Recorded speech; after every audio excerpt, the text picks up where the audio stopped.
Assalamualaikum warahmatullahi wabarakatuh. Selamat datang kembali di channel saya. Pada kesempatan kali ini kita akan membahas bersama anatomi umum sel.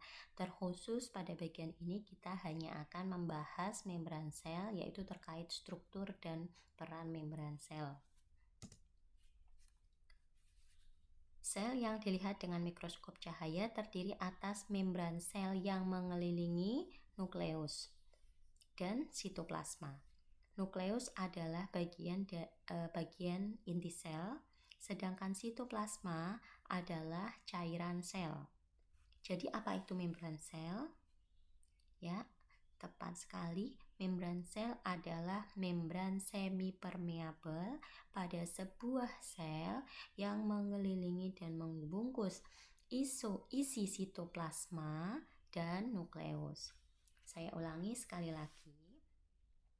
Sel yang dilihat dengan mikroskop cahaya terdiri atas membran sel yang mengelilingi nukleus dan juga sitoplasma.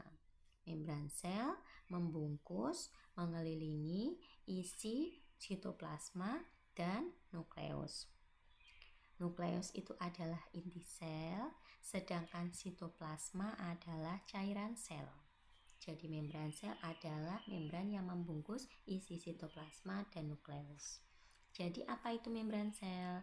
Membran sel adalah membran yang bersifat semipermeabel pada sebuah sel yang mengelilingi dan membungkus isi sitoplasma dan nukleus.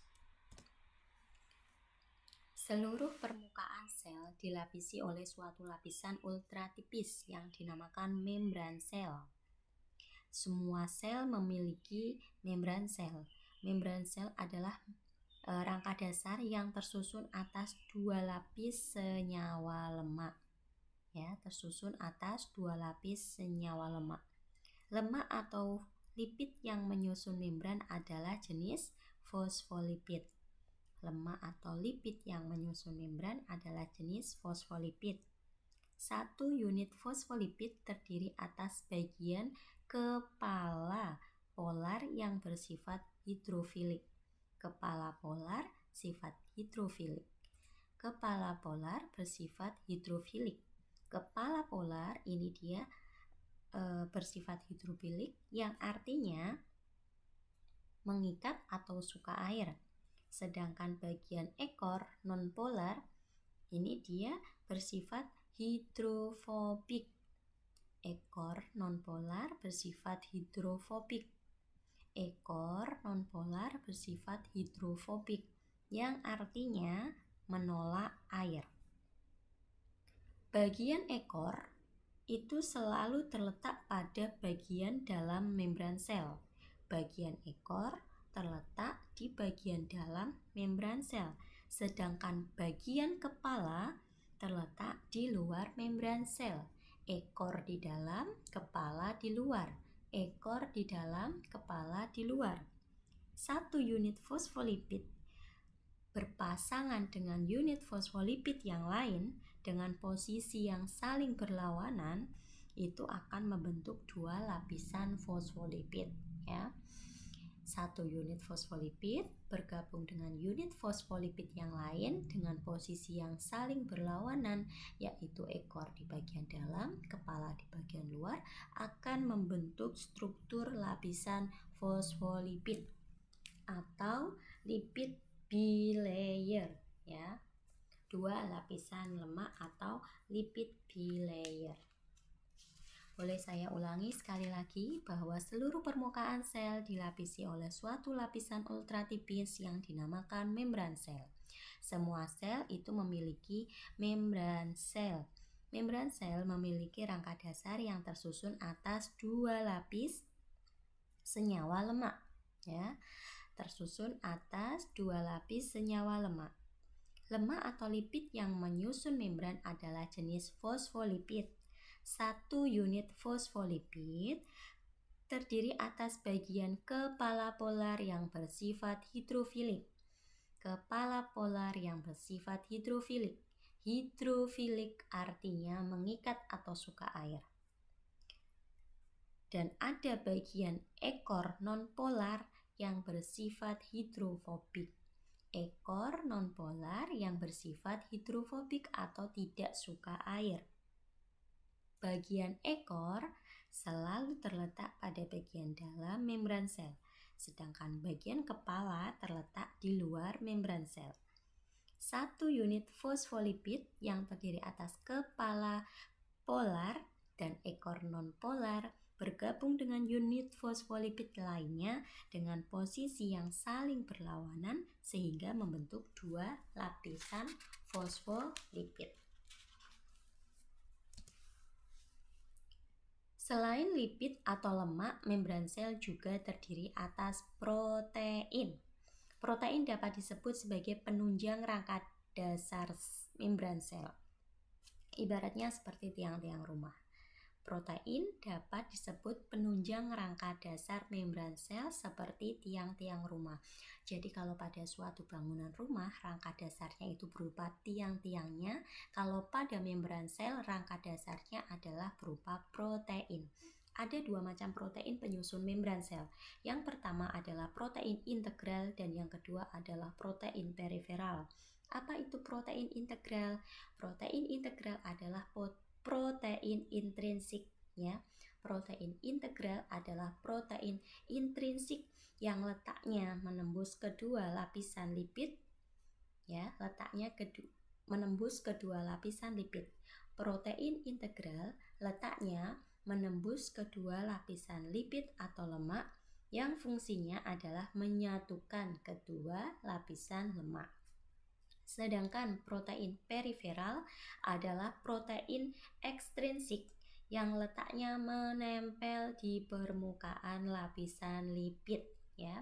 Ada dua jenis protein penyusun membran sel. Yang pertama ada protein integral atau ekstrinsik yang posisinya ini dia menembus kedua lapisan lemak. Kemudian ada protein periferal atau protein ekstrinsik, ya. Kalau integral tadi intrinsik, kalau periferal ekstrinsik.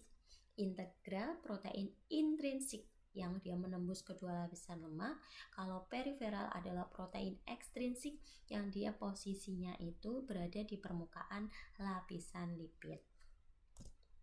Nah, struktur gambar ini memperjelas pemahaman kita tentang posisi dari protein periferal dan integral. Kalau protein integral ini dia menembus kedua lapisan lemak atau disebut dengan protein intrinsik, ya, karena dia menembus sampai bagian dalamnya. Kalau periferal itu hanya di perifer atau di permukaan lapisan lipid atau lemak. Protein dan lipid ada yang berikatan dengan polisakarida atau karbohidrat. Pada gambar ini, karbohidrat ditunjukkan oleh ini, bagian yang berwarna hijau. Karbohidrat yang berikatan dengan protein disebut glikoprotein, ya.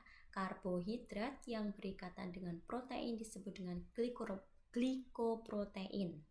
Karbohidrat yang berikatan dengan protein disebut dengan glikoprotein, sedangkan karbohidrat yang berikatan dengan lemak disebut dengan glikolipid. Karbohidrat yang berikatan dengan lemak disebut dengan glikolipid.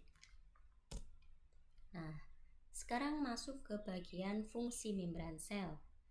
Membran sel memiliki fungsi yang sangat penting, yaitu mengatur keluar masuknya zat dari dan ke dalam sel.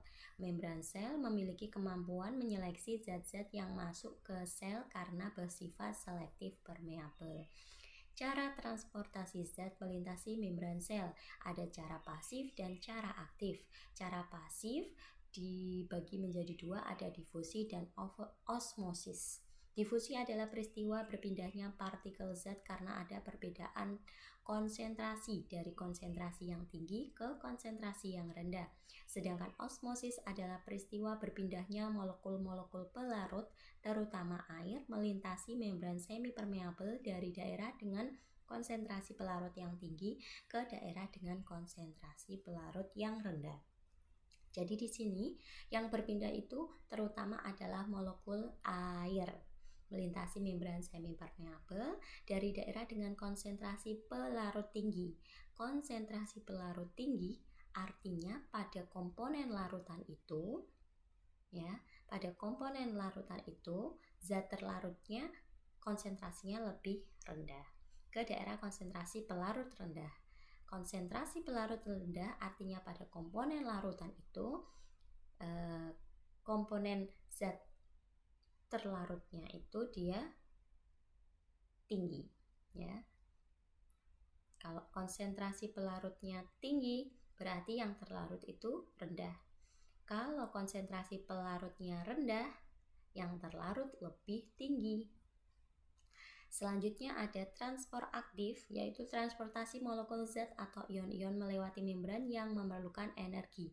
Energi diperlukan untuk melawan perbedaan konsentrasi dari konsentrasi rendah ke konsentrasi yang tinggi.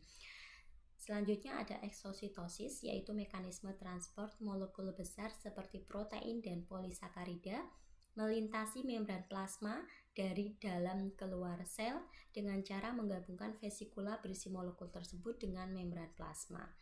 Kemudian ada endositosis. Endositosis mencakup fagositosis dan pinositosis. Fagositosis ini adalah proses sel fagosit mencerna benda asing termasuk ada bakteri, virus, dan jamur.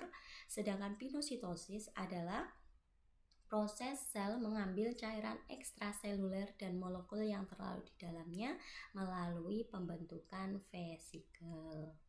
Nah, nanti perbagian ini akan kita bahas pada video yang lain atau kesempatan yang lain. Ya, teman-teman kalau ada yang masih ingin ditanyakan boleh komen di kolom komentar.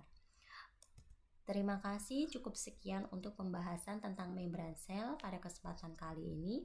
Terima kasih atas perhatiannya. See you on the next video. Wassalamualaikum warahmatullahi wabarakatuh.